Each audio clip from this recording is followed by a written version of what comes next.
Hello friends, welcome to Running and Fitness with Raj. This show will bring you exciting and interesting guests and give you specific and actionable advice on your running, fitness and general health. This is the second part of our highlight series from our episodes in 2021. Today our focus is on health topics and we cover 3 such topics and start with Mahesh Jayaraman of Sepalika and we talk about diabetes. Mahesh and we discuss the fact that diabetes shows up as much as 7 years ahead of its detection. Then we discuss the linkage between lifestyle and diabetes and finally certain non-allopathic treatment options for diabetes. We move on then to Dr. Charles Samuels, one of the world's most renowned sleep experts, and we talk about the biggest cause for poor sleep, how to set yourself up for good sleep, and some key factors influencing sleep like nutrition, hydration, and caffeine. Our last part today covers respiratory health with Dr. Satyanand Shastri, renowned lung surgeon, and we talk about overarching principles of good respiratory health, how to improve your immediate environment for better quality air, and advantages of nasal breathing.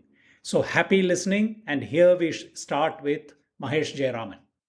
So it is said that diabetes shows up even as early as 7 years before it is actually detected. So can you throw some light on that? Yeah, absolutely. Because blood sugar touches every single part of our body. So you will begin to get early signs of insulin resistance, which will then eventually develop into type 2 diabetes. So if you see these signs, you must get both your fasting blood sugar and your fasting insulin checked. And if your fasting insulin is not between 2 and 5, but if it is greater, then you must start taking steps to reverse the insulin resistance. So the signs could be something like this. Let's say you're somebody who's used to passing urine 6 or 7 times a day. You're somebody who consumes an average amount of water, which means, say, you're consuming about 30 ml per kg of body weight. So if you're a 70 kg person and you're consuming, let's say, around 2.5 liters of water, 2.5 to 3, you will likely need to pass urine 7 to 8 times a day. Now, should that consistently begin to become greater than that number, so if you need to use the washroom 10, 11 times, or in the middle of the night you're forced to get up and go to the washroom, then that is one of the early signs that diabetes has come. This is happening because the kidneys is trying desperately to remove sugar from the blood by filtering it out through your urine. So it is trying to move the corrosive substance out of your body. So that is one sign. Another sign could be that after eating a meal, especially a carb loaded meal, you feel low energy within the first hour or so. Now, this happens because you're having a yo yo effect of sugar. Too much sugar in your meal means insulin comes rushing in and pushes all the sugar out of your blood into your cells. So, that leads to a drop in the sugar that is available for the brain. So, that makes you feel sleepy. So, post meal drowsiness, especially if it's rampant and especially around the 2-3 p.m. mark, immediately after lunch, that could be a sign of early diabetes. Another sign which is often missed and it's very easily visible, this one, is darkening of skin in the back of the neck, under your armpits, and in the groin area. The technical term for this is acanthosis nigricans for those who want to look it up. But basically, insulin resistance leads to blackening of the skin. It leads to excess pigmentation via melanin, and that causes this to happen. So, if you see some of these signs, you must get checked early and check your insulin. Before moving on, I wanted to request all the listeners to please leave a rating and review on Apple Podcasts or iTunes. It will only take you a couple of minutes, but it will help the show enormously and help other listeners to discover the show. So please do take a couple of moments to go and leave a rating and review on either Apple Podcasts or iTunes. If you are using another app which allows you to leave a comment or a rating or review, like for example Castbox, please do that either. We also request you to please check out the website runfitraj.com, and also if you have any comments or suggestions, to please write to me directly at runningandfitnesswithraj@gmail.com. You can follow all podcast related updates on Instagram at the handle Running and Fitness with Raj, or on Facebook on the Facebook group Running and Fitness with Raj. Now let's get back to the show. Okay, thank you for that. So, moving on and staying on to this concept of lifestyle changes, just take us through some of the lifestyle changes that people can make to make them less predisposed to getting diabetes later. Yeah. So the primary thing is to limit the number of times you eat. Nobody likes to hear this. Diabetes is a dietary disorder. We live in a world where food is rampantly around us. Imagine even 50 years ago, if you walked on the street, you would have to walk two streets to find an idli corner or a dosa corner. Contrast that to today, where cafes are everywhere, pizza shops are everywhere, fruit juice shops are everywhere. We are constantly bombarded by the message that you must eat.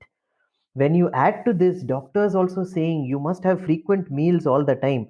That's how your blood sugar will remain steady. It is the absolute opposite of what you must be doing. Just go back to what your ancestors did. Have 2 or 3 meals a day, preferably during the time when the sun is in the sky. This is the simplest thumb rule to follow. How will this help you prevent diabetes?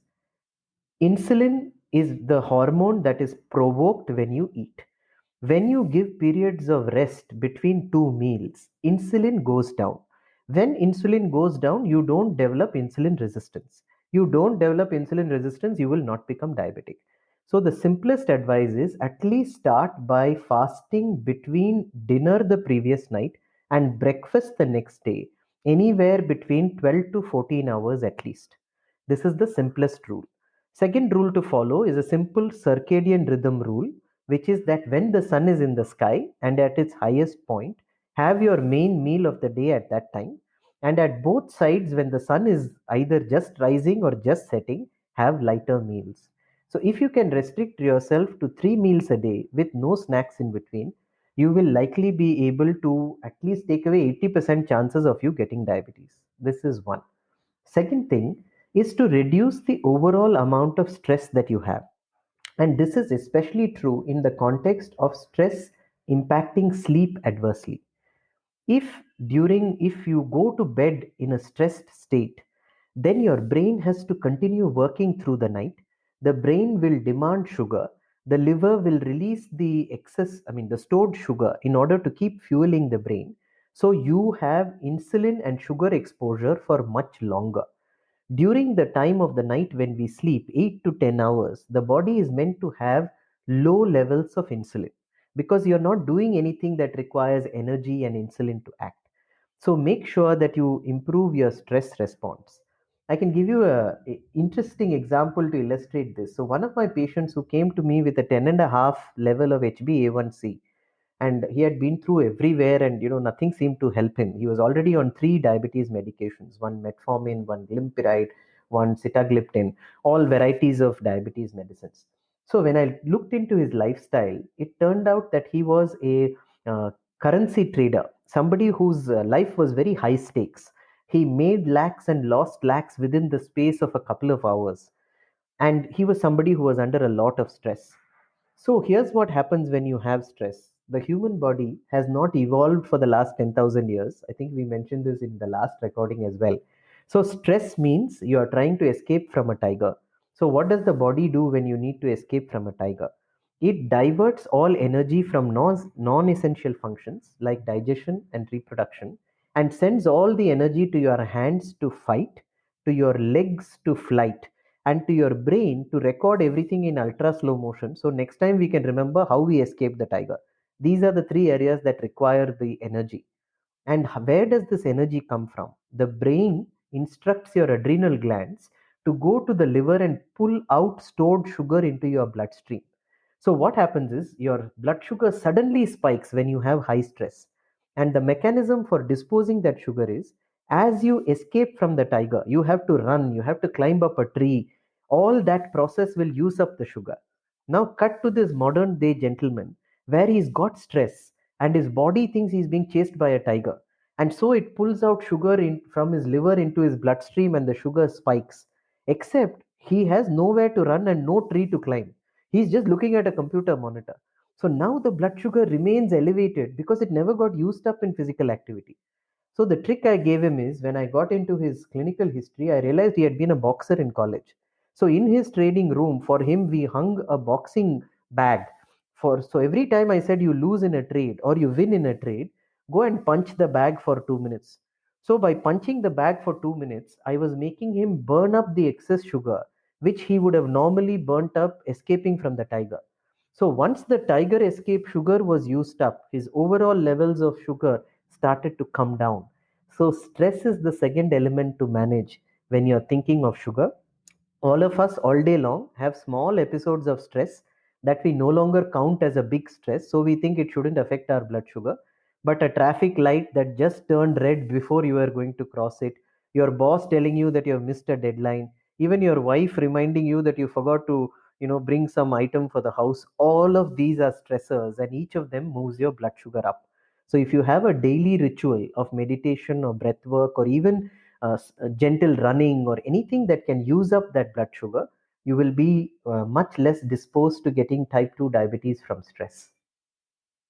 So, a follow up question is, can, in most cases, making the right choices around lifestyle changes and diet help in preventing the onset of diabetes? Absolutely. Not only prevent, there are medical doctors, allopathic MDs like Dr. Jason Fung in Ontario, Canada, and several of his counterparts across the world, including Dr. Jichkar in very much in our own country in Maharashtra, who are proposing ways in which you can reverse your existing type 2 diabetes. They are not allowed to claim it under law. The Indian medicine, the laws that govern doctors clearly mention that you are not allowed to claim you can reverse type 2 diabetes. So they don't claim it openly. However, making the right dietary and lifestyle choices is actually helping type 2 diabetics come off their medication. It just must be done under supervision, because if you suddenly change something in your lifestyle and continue with your diabetes medicines, it is likely that your improved blood sugar, because your blood sugar has automatically come lower and your diabetes medicine pushes that blood sugar even lower, you could get into a low blood sugar or a hypoglycemic situation where you feel lightheaded, etc. So always look at, for existing diabetics, the rule is you must work with an expert who understands how to wean you off your medication.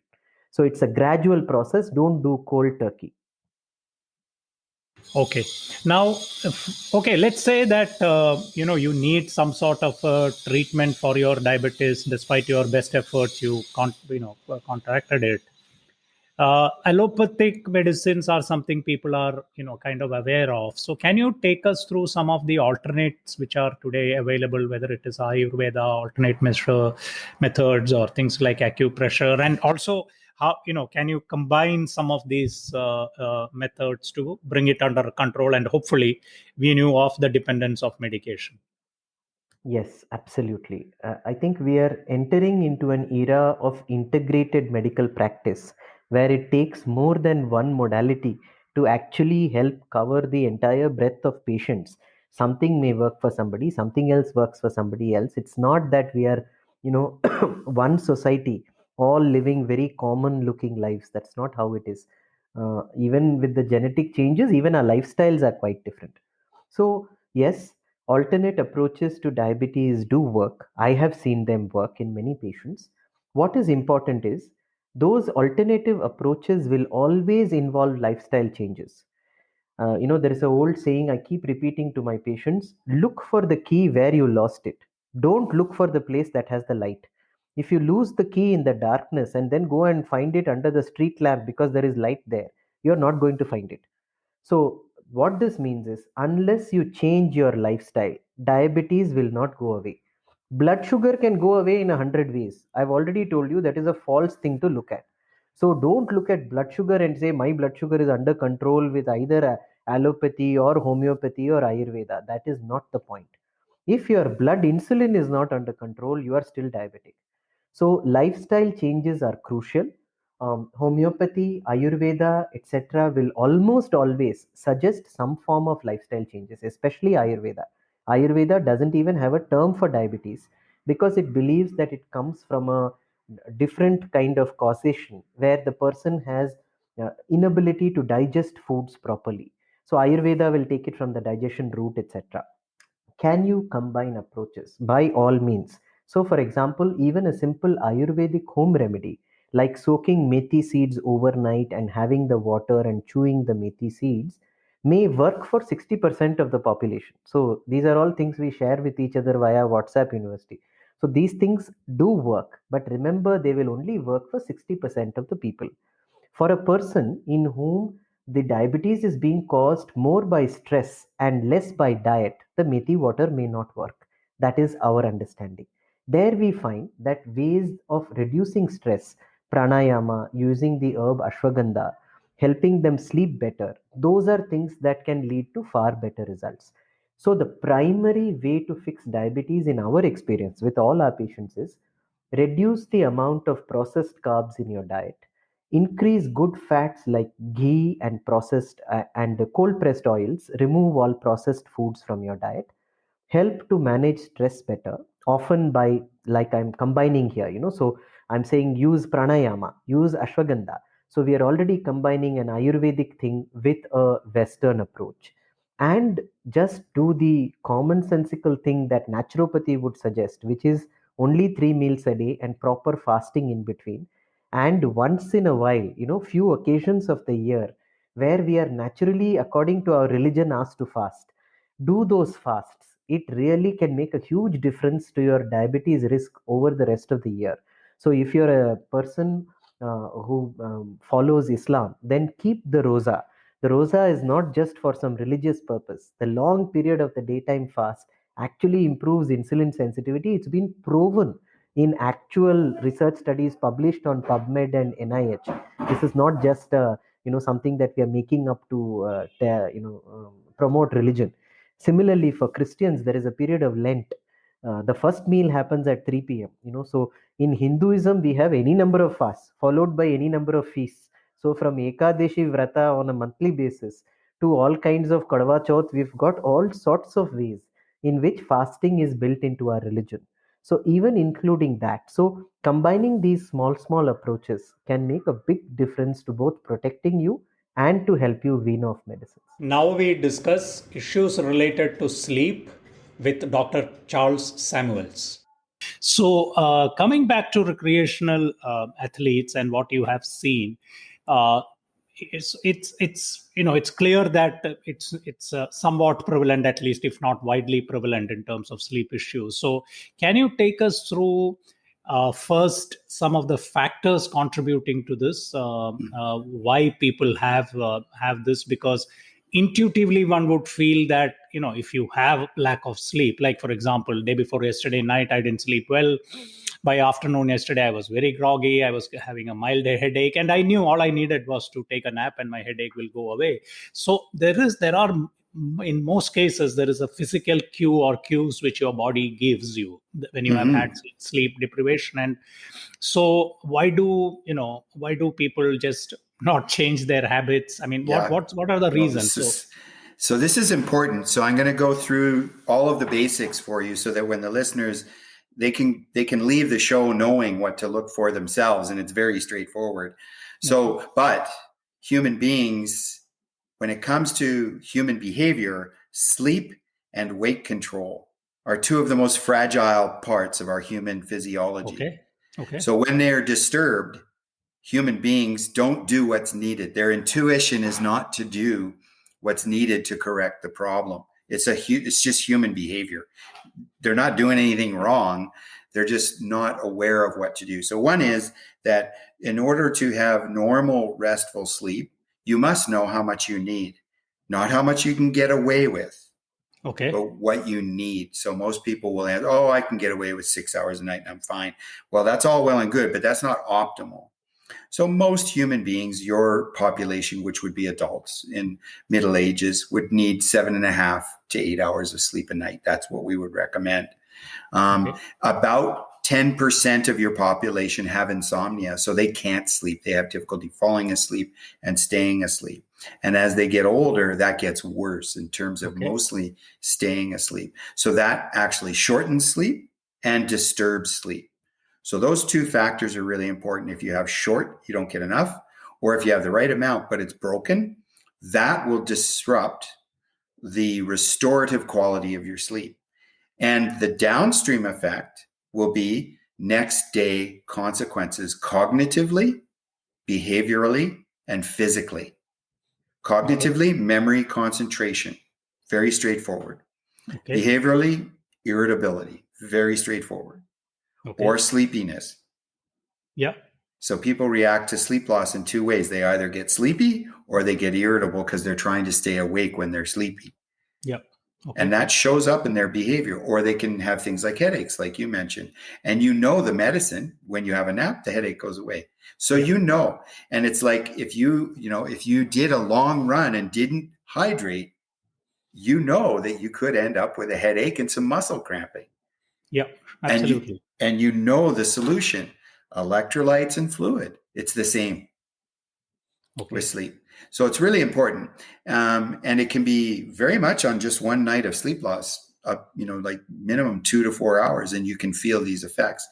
Then the physical thing that's really important to understand is that when you restrict sleep or you break up sleep, you change the appetite in the brain for and it goes towards high calorie dense foods. So it affects weight control. So many recreational runners are trying to lose weight. And I'm sure you know, but your listeners should know, like, you can't run enough to lose weight. You don't run or exercise to lose weight. That's completely useless. My favorite line in this is, you can't outrun a burger. So no, it's impossible.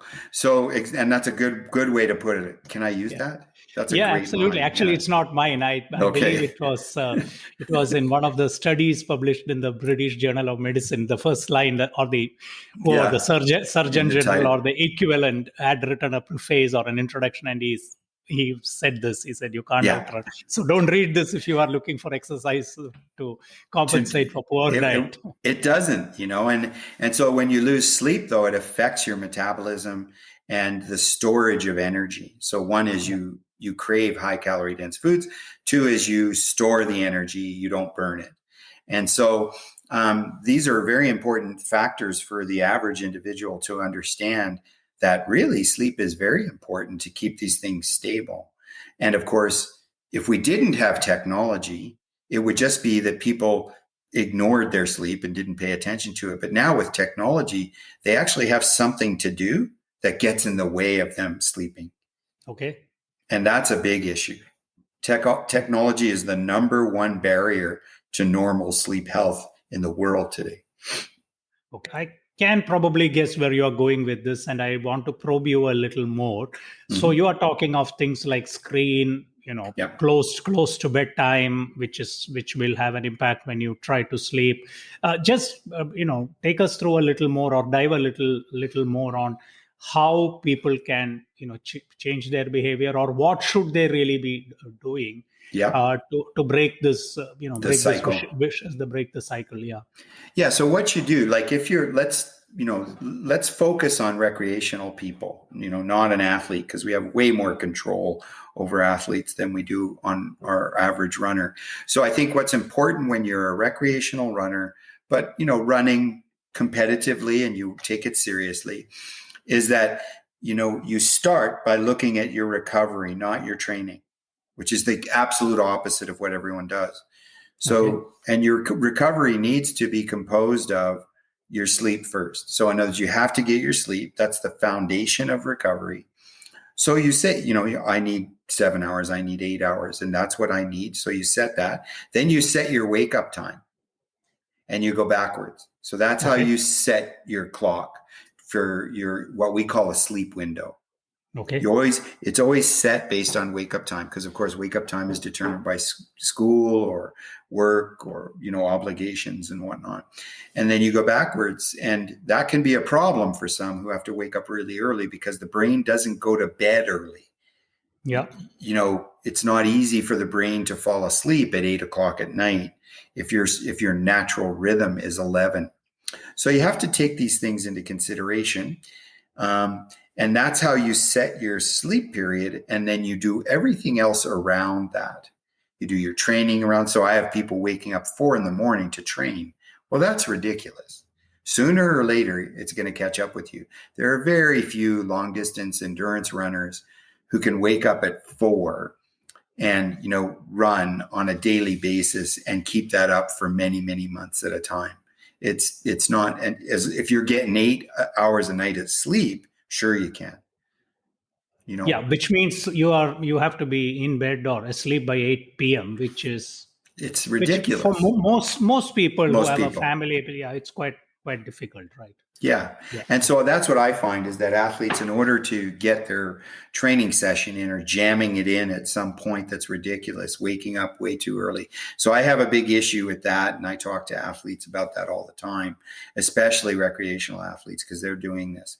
And they feel the consequences. The moment I take away morning training from someone who comes in to see me with a sleep problem, it's like they're fixed. It's hard for them to give it up. But man, then we start talking about how to train smarter, And so it's always built around, okay, you got to get this amount of sleep and you got to wake up at this time and then you got to go to work or you got to go to school. And, where can we find the time for you to get your, let's say, hour of run in? And it doesn't have to be continuous. You can do 2 30-minute blocks, you can do all kinds of variations on running with fartleks and, interval training and so many different things you can do to get your volume in. And we do this all the time and have people training. And when you don't have time to train, you can do muscle work. You can do functional range conditioning. You can do other low intensity stuff, and then save your high intensity stuff for when you're well rested. Before moving on, I wanted to request all the listeners to please leave a rating and review on Apple Podcasts or iTunes. It will only take you a couple of minutes, but it will help the show enormously and help other listeners to discover the show.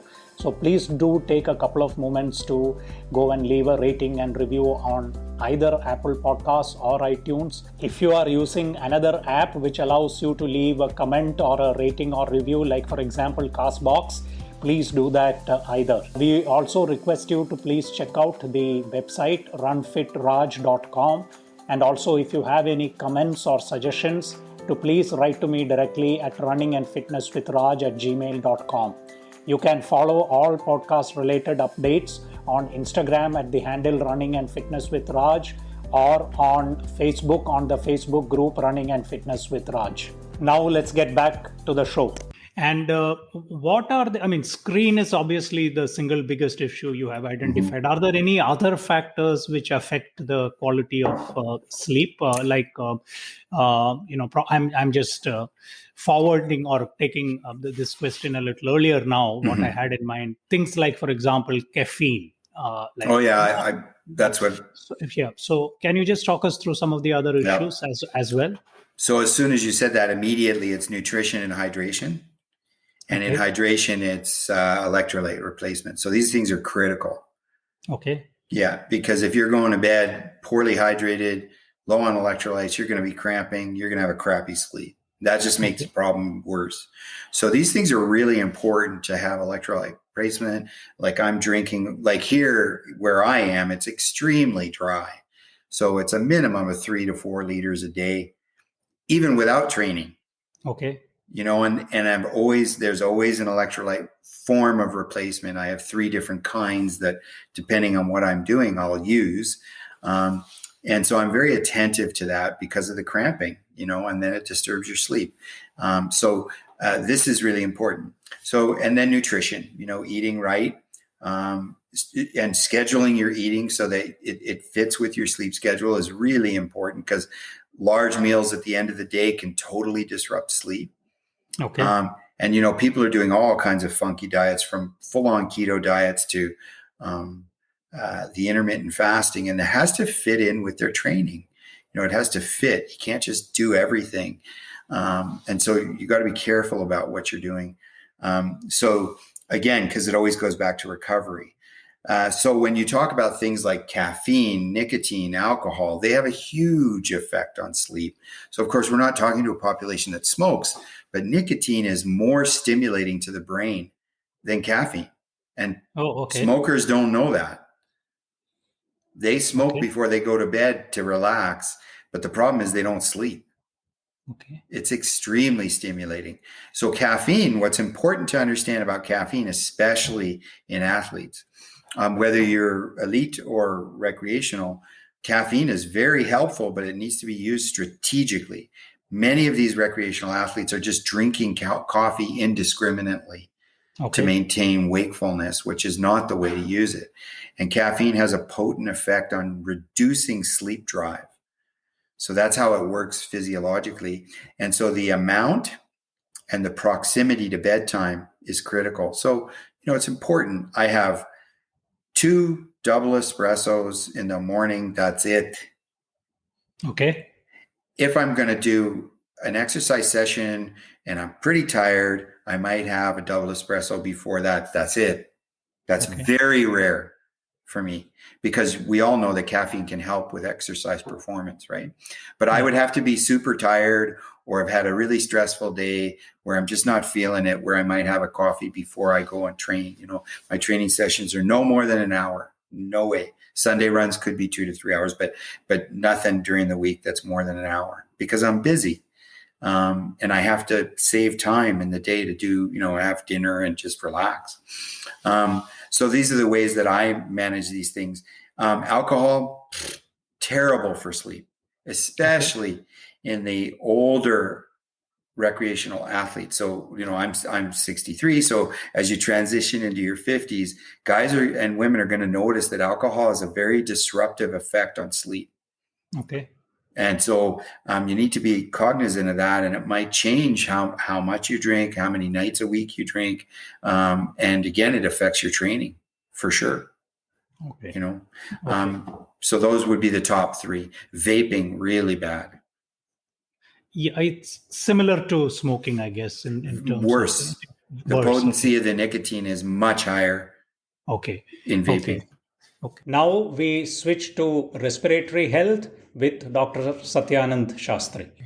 So when it comes to the respiratory health, which you described in fair amount of detail, and also some of the, I would say, shortcomings in our understanding today, especially compared to some other aspects like cardiovascular health or diabetes. What are some of the overarching principles that listeners should be aware of when it comes to respiratory health? And as a kind of a linked question is, are there things that you can do every day to improve your respiratory health? I mean, like, for example, we brush our teeth every day for dental hygiene and dental health. So are there some things we can do for respiratory health as well? Yeah, sure, Raj. But let me actually back up a little bit. Okay. I just want to again compare it with cardiovascular disease for a short time. I'm sure you know, and most of your listeners will understand, that cardiovascular health has been studied over a longitudinal period of time of many years. So 30 years, 40 years, 50 years of huge population sets. So just to simplify this, when you say longitudinal study, it's the same set of individuals whose cardiac health is monitored over decades. Correct. That's the definition of a longitudinal study. So the individuals don't change. Say, for example, in your case, maybe from your 20s to 60s or etc. Is that the way to understand? Yeah, that's the absolute correct definition of longitudinal health. Okay. So then you know what happens when certain interventions are put in, or certain exposures are allowed to happen to that individual, by contrast with those in whom those interventions have not been put in, or exposures have not been allowed. And even within the same individual, right? I mean, before the intervention, after the intervention, or maybe 10 years back where they were and now where they are. Correct. So that's the definition. Now, for respiratory, everybody knows this. There's one important longitudinal study that defined respiratory health from one parameter, and everybody knows that it's smoking. Okay. So right up until the 1960s, nobody really associated smoking with lung cancer. Yeah. And even today, smoking is more connected with cardiac ill health. So it's high blood pressure, it's the buildup of plaque in arteries. But smoking and the causation of lung cancer and the causality of it is very, very well identified, which has led to a sea change in the way people appreciate, governments, non-government organizations, individuals have been able to put in place many smoking and anti-smoking campaigns and policies and things like that. Sure. So let me just now come back to your original question. Why is respiratory health important, and what are the things that we need to do to be able to identify how good our respiratory health is? Okay. It's funny, Raj, we never think about breathing. We don't. Till it's all we ever think about. That's true. A patient who's short of breath will only think about breathing and nothing else. But at all other points in time, we never think about breathing. It's very, very important. So we need to know how to, address this issue of respiratory health. And let me go through a few things that we do to maintain our dental health, for example. You gave a good example of that. What are the things that we need to do every day to be able to ensure that our respiratory health is great? Okay. First of all, I'll tell you, you have to look at your respiratory system as a front line warrior. Okay. And it's not just the lungs. So, most people feel that the respiratory system are just the lungs. Begins and ends with lungs. Yeah, because that's where the oxygen gets in and gets into your blood, and the carbon dioxide comes out of your blood and gets into the lungs. It actually begins with the nose. Okay. It begins with the nose, with the mucus in your nose, the sinuses, the windpipe, the air pipes that go into the lungs, etc. And we can't see them, but they're very, very fine, microscopic little hair-like structures that constantly push up all the secretions that are there in our respiratory passage and bring it out and allow us to blow our nose or allow us to cough it away. That keeps at bay a huge amount of particulate and non-particulate insults, if I may put it that way, that to the body, to the respiratory system, which is the gateway into the body. Okay. So you need to keep your respiratory system in good health. Okay. It's just like any defense force. If your defense force at the border is in good health, you're going to prevent many attacks and prevent, the sad outcomes of these attacks when they come in. So your respiratory system needs to be great. And what are the things we need to do? We're living in a different environment now. It's not necessarily that we are always in an internal environment. We'll be outdoors. We'll be in other internal environments. We'll be in places where there are lots of people. We'll be in places where there are no people. So we need to define each one of them before we actually decide on what should be the good habits that we do. Okay. So let me come to the overarching principles. Like in dental health, we always tell our children, you get up in the morning, brush your teeth. Before you go to bed at night, brush your teeth. Try and brush your teeth every time you have a meal. Don't eat, sweet foods. Don't eat sticky sweet foods, for example. They're the ones that give you caries. So what should we do for respiratory health? First, most important thing. What can you do personally? And what can you do to influence? Yeah. Personally, don't smoke. Okay. That's important. And as an influencer, encourage those around you not to smoke as well. Okay. Don't limit it to your family, because you've got some amount of influence with your family.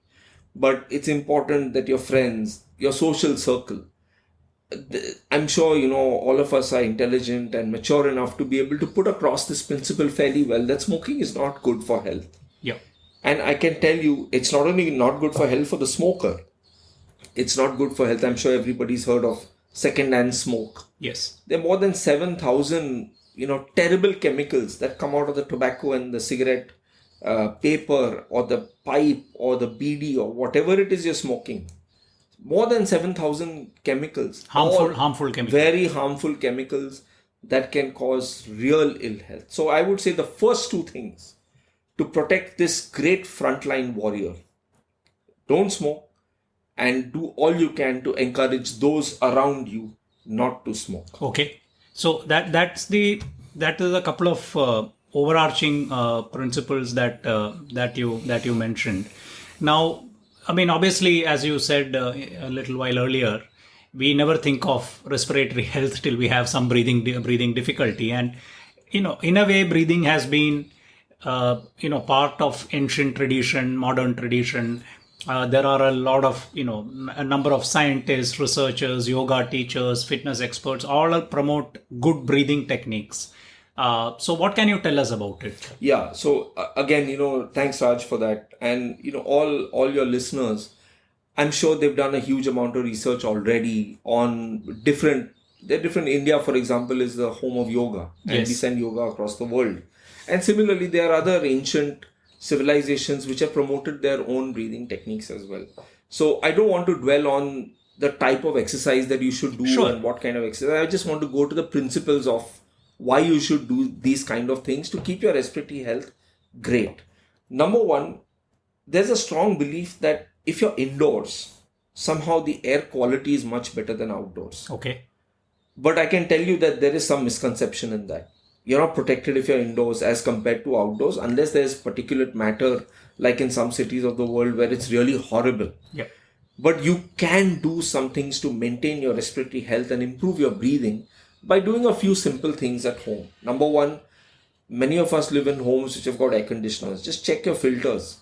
Okay. Because lots of stuff, particularly moldy stuff, can get in over there, and you can be exposed to this kind of stuff, which over the years can produce severe respiratory, debilitating respiratory illness. Okay. The second is most urban centers across the world are sort of infested with pigeons. Yeah. The fine hair of pigeons, downy fur of pigeons, actually can also they contain many harmful material stuff, bacteria, parasites as well, and they can cause respiratory health. So make sure that you do a regular sort of cleanup of pigeons. Pigeons come home to roost no matter how often they've been driven away. So you need some special techniques to make sure that your ledges and things like that of the apartments that you're living in are away from, or not exposed to as many pigeons as is possible.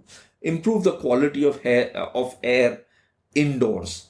Second is, I can't emphasize it. I know all of us have been under lockdown for 18 months world over, and we've gone through a very severe, stressful period of COVID. But as and when it's possible, get outside. Okay. If it's not harmful, get outside, get some exercise. It just gives your lungs a great chance to feel, active and participate in your body's defense like the frontline warrior it is. Something not connected with your lungs that that we've been taught in this COVID time. Don't forget hand hygiene. Okay. We constantly fiddle with our face. Yeah. We're putting on our specs, taking off our specs, wiping our mouth, eating food, touching our nose. I think that, and our hands do many other things as well. So if COVID has taught us anything, it should be that hand hygiene is directly connected with your respiratory health. Okay. Or respiratory disease and ill health. So maintain good hand hygiene. Okay. And I mentioned to you about these fine hair-like stuff that is there inside your respiratory passages. They're called cilia. Yeah. They're like the oars of a boat. Now, you're from Kerala, so you know the boat race that is there in Kerala. There are about 50 people who are rowing with multiple oars. It looks just like that, actually. If you magnify it and look at it under a microscope, the cilia look like that, pushing in one direction. But if you actually notice the boats that are going, those oars work well because they are in water which has got a certain fluidity to it. Yes. Imagine if the oars had to row through a river of tar. It would be very difficult. Or sand or whatever. Fluid to put it in fluid. Okay. Tar or something very thick. Very viscous. Very viscous. It would be tough to row. So the cilia need the same environment. Okay. The more liquid your secretions inside, the easier it is for the cilia to push it up towards your mouth and nose for you to bring it out. The thicker your secretions, the more difficult it is, and your secretions won't come out. And secretions actually have got in them all the bad bugs. So hydrate yourself. I don't know what the normal hydration, because it depends upon the climate that you're in, but on an average, you need between 1.5 liters and 2 liters of water a day to maintain yourself in good hydration, unless you're actually sweating a lot because of some physical work, exercise, living in a very hot environment, etc. Well, you may not sweat if you're in a dry environment, but you're still going to lose a lot of moisture or water. Yeah. Okay. Yeah. Understood. Okay. So I would say that these are the basic overarching principles. Got it. Okay.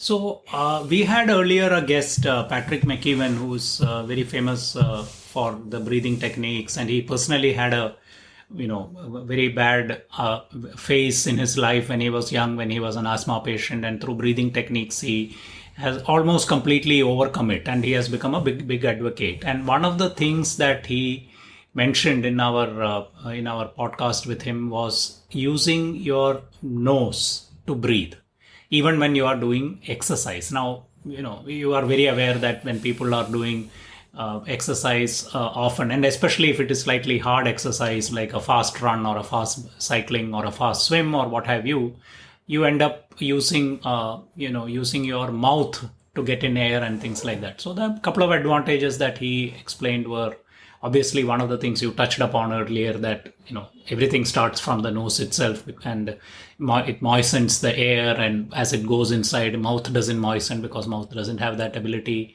Plus when you breathe through the nose, it goes deeper into your lungs, or it goes into the diaphragm, and which is where lower part of your lungs is where the exchange happens. So quality of that air you are getting into your body is much better. These are some of the factors. So I just wanted to pick your thoughts on that. I'm not obviously expecting you to challenge and things like that, as much as just in your words to hear, because exercise is something which all of us, the listeners, all of us are doing as well, right? Yeah, so I think it's very important. What Dr. McEwen mentioned, actually, nasal breathing is the way we should breathe. Okay. And all the reasons that you mentioned. The nose has got hairs in it as well, which trap the bigger stuff. It's got a moistening mechanism. It's surrounded by sinuses, which are around your face, which not only give a timbre to your voice, but they also help moisten and humidify the air that goes in. And if you try breathing through your mouth, you'll find that it becomes a raspy kind of... Absolutely. Your throat becomes raw. Yeah. So, unless it's, you need to breathe so much of oxygen because you're so breathless that you need to use your nose and mouth, which happens if you're, running at a quick, fast pelt somewhere, you'll do mouth breathing, but it's better not to. But, just to back up a bit. Okay. We have to imagine that the lungs, which are the repository of where this air goes in, they're like balloons. They expand and contract, and they're soft tissues. But they're encased in the hard shell of the chest cavity, surrounded by the ribs on three sides and the spine at the back. And the ribs have got some muscles in between it. But for all practical purposes, this soft balloon is trapped within a hard shell. Yeah. And the first thing that we need to do to be able to get our lungs to do the best, so that we continue breathing through our nose, to give the best, for example, drink Coca-Cola ice chilled for best results. I mean, it's that simple. So for us, for humans, for animals, whoever has got a respiratory system, it's your posture which is very, very important. Okay. If your posture is good, then the lungs maximize that tight space that they're in. Okay. If your posture is poor, then you're putting the lungs through a stressful situation. If they're supposed to get X amount of air inside, they're going to get X minus something. So you will find that breathing through the nose may not be enough. And this is important. See, when you're sitting down, your posture, when you're standing up, your posture, it's easy to maintain it. But when you're running, when you're playing a sport, when you're exerting yourself, that's when we lose up on our posture. And for those of you who are runners, I'm sure you will be able to appreciate that when you run more erect with a better posture, your respiratory system functions very well as a great support to you. If your posture is not good, then it's not. And this is a wonderful example because it's a common it's a common theme when we talk of good running form, which all the coaches tell you is they use exactly the same words as you said, like, be erect, be tall, think about as if somebody is pulling a string from the top of your head, and that's the way your posture should be. And number two, which a lot of people do, including, when I get tired, even I am guilty of the same mistake, which is look down. And if you get your chin down, actually what you are doing, I mean, it's a mark of tiredness, sure. But what is also happening is you are now not getting even enough air as you can get by being tall and erect and moving in that way. And this I can tell you from experience. I mean, we do it, we drop our chin, but actually you are adding to the woes, because as it is you are tired, you need more oxygen, and instead you are now giving the body lesser oxygen. And I know it, practically often it's easier said than done, but the more you can train and have that muscle memory, I have seen it personally as well, that it makes a big difference. It genuinely makes a big difference. Yeah, you're correct, Raj. But again, I just want to come to why is this important? Sure.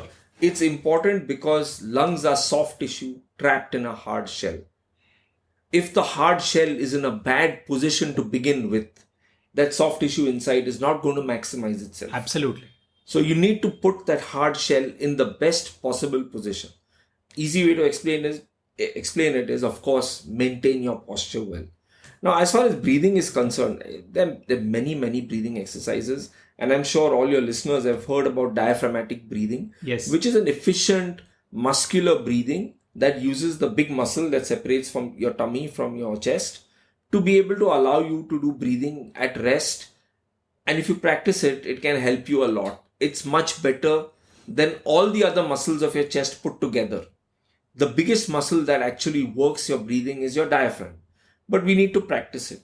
So for example, if I'm sitting here and maybe your listeners can't see it, but if my chest is inflating and deflating each time, there's a limit to which I can do it. I'll get fatigued because these muscles are voluntary muscles and they get tired after some time. But the diaphragm is an involuntary muscle. It does go on actually our whole life. Yeah. And we don't even realize it. But we need to practice it. There are many techniques by which you can practice it, and I'm sure all your listeners will Google it up and know about it. Okay. Thank you very much to all the listeners. Please check out the podcast website runfitraj.com. That is runfitraj.com. It has all the podcasts, it has all the show notes, and there is a very useful search function as well. You can reach out to me on my social media handles, which are Running and Fitness with Raj on both Instagram and Facebook. And you can also email me on runningandfitnesswithraj@gmail.com. Please let me know if you have any questions or specific guests you would like to see on the show. I also request you all again to please subscribe to the podcast and spread the word. Please also leave a review on iTunes, as it will help enormously to grow the show. We will continue to bring you exciting and interesting guests and give specific and actionable advice. Stay safe, stay healthy. Until the next show, goodbye.